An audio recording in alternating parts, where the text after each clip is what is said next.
let's look at what Baruch Spinoza covers in chapter 3 of Theologico-political treatise. The last two videos, the first video, we looked at his take on prophecy, and the second video was on the prophets. The first video was trying to explain what prophecy is from his own understanding and from what he deduces from the Bible.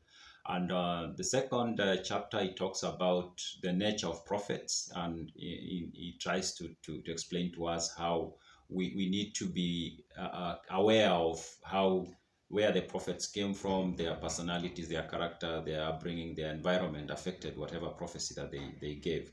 Now, in the third chapter, Baruch looks at a topic about the peculiarity of the Hebrew prophets. For a larger part of the globe, prophets are mostly considered those that are in the Bible. Of course, there are people who come along and some people consider them to be prophets, but still the prophets in the Bible are highly regarded and are thought of as like the top tier prophets, if I might use that. And then now the rest will be like everybody else comes after.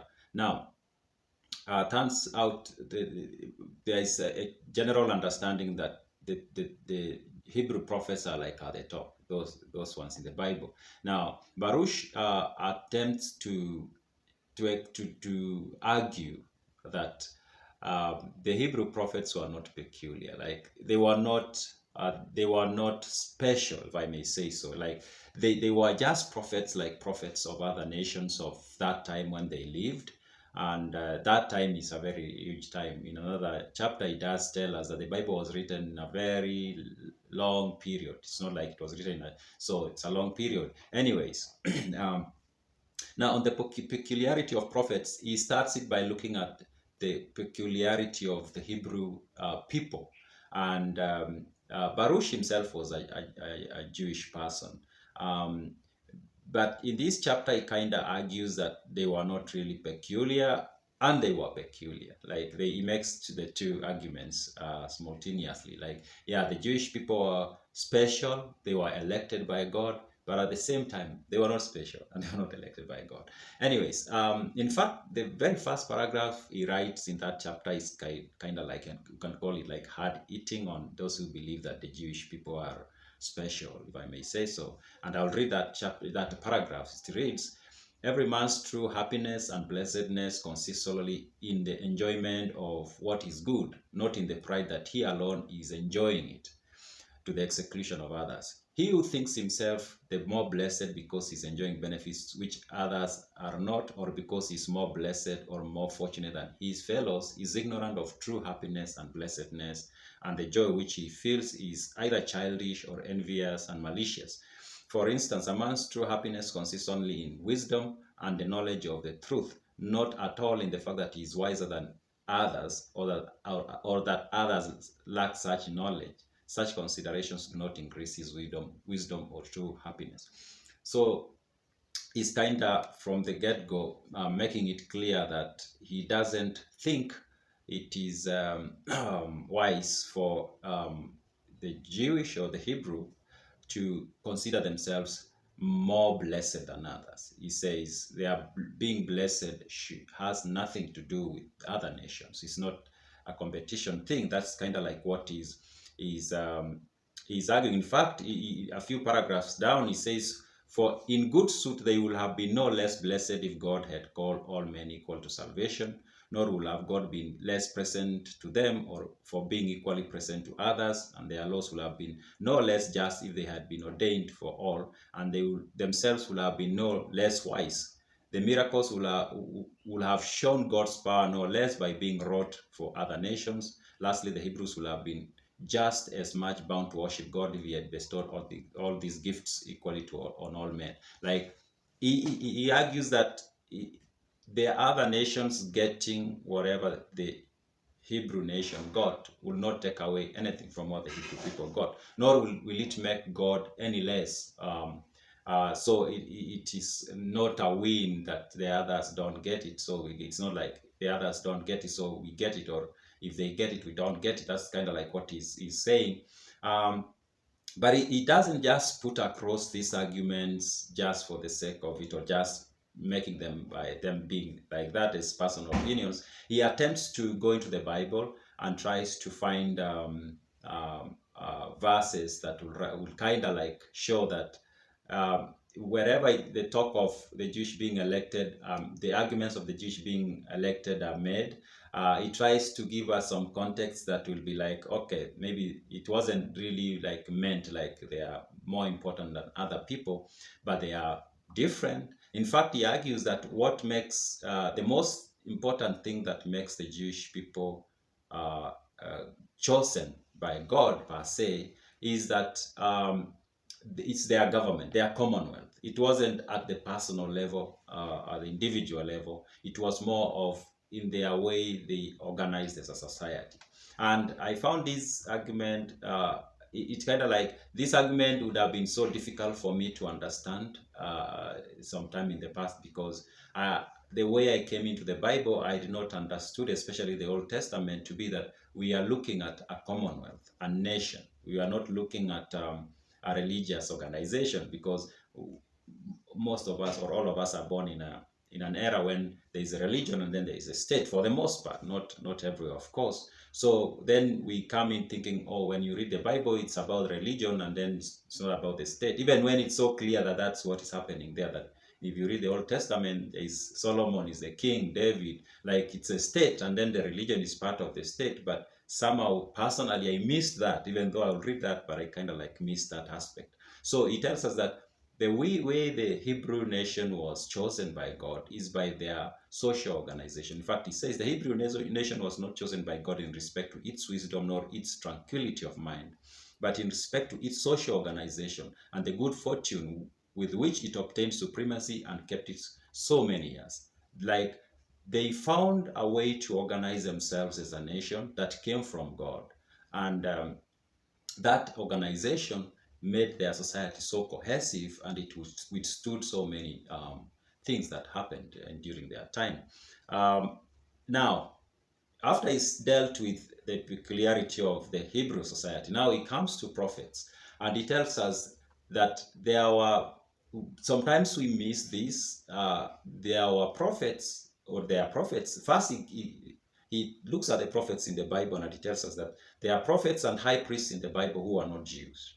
For example, he talks of Melchizedek, who was the high priest in Jerusalem before the existence of the Jewish state or the Jewish Commonwealth. And he's mentioned in the Bible in very high regard, just like most of the other prophets. And he also tells us of people like Noah, Enoch, Abimelech, Balaam. All of them were prophets. They were not Jewish, but they are highly regarded as prophets in the Bible. Now, those are the prophets that he puts in the category of not being Jewish, but they are in the Bible. Then he tells us that they are Jewish. The way the Jewish prophets worked is that they not all of them were just there for the Jewish Commonwealth. There were those who primarily served the Jewish Commonwealth. But then there were those who were prophets of the nations. He tells us, for example, Ezekiel was a prophet of the nations. He wasn't just a prophet of the Jewish Commonwealth. There is Obadiah, there is Jonah, who was for the Ninevites. There were these prophets who were Jewish, but they served other nations. Some of them served the Jewish Commonwealth and other nations, but some of them served other nations, and they didn't even serve the Jewish Commonwealth. And he tells us that when you look at the prophecy that these prophets used to give, it wasn't always like good for the Jewish Commonwealth and bad for other nations. He gives us an example of Isaiah predicting some things about Egyptians, and saying very nice things were going to happen to the Egyptian society, who are not Jewish, but he was predicting very good things were going to happen to them. Another prophet he mentioned that was not like working only for the Jewish Commonwealth is Jeremiah, and he says Jeremiah was called a prophet.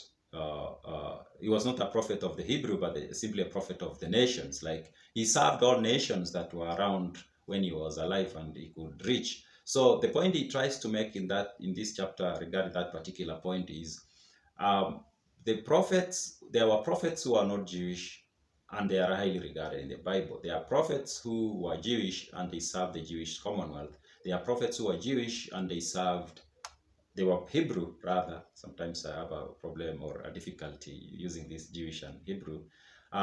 They were Hebrew or Jewish, whatever, but they served other nations, sometimes more than the Hebrew commonwealth. Now, those are the ones in the Bible. But then he goes further and argues that the reason we see or we get to feel like the prophets from the Hebrew commonwealth were more important than the other prophets in the other nations is because the Jewish commonwealth kept records that existed for long, that we access through the Old Testament of the Bible. But it says all the other nations had similar prophets who provided similar services, functioned the same, provided similar messages to their people. And I found this interesting because I'm reading at the moment a book about the history of Rome, and I am finding the history of Rome from the beginning, from Romulus coming this way, to be more the same as the Jewish history, as told in the Old Testament at least, with prophets, they don't really call them prophets, oracles and priests and all these people who do different religious functions, and the messages coming from the gods are kind of like similar really. So Baruch makes these similar points that societies or nations rather that existed at this ancient time when the Jewish Commonwealth existed were all of them had similar prophets and they gave similar messages to their own nations. And so it wasn't peculiar like to only the Jewish Commonwealth. It was the same all over the place. You go to Rome, to the Greek city-states, and everywhere, to the Persians. They had their own magi, I think they are called. All of them provided to Babylon. All of them had these soothsayers, I think they are called, who gave the state, like they performed a very special function in the Commonwealth. Like trying to interpret what the God's wishes are on the Commonwealth. Now, he also tries to tackle a common understanding from the Bible, and that is that the Jewish are elected not for a short time, but for a long time, forever, basically. And the argument is most of the ancient societies that were very powerful are no longer there, at least not in the shape that they were, especially in terms of the ethnic composition. The Persians are long gone. Yes, we have the Iranians, but it could be argued that the Iranians are not really the ancient Persians.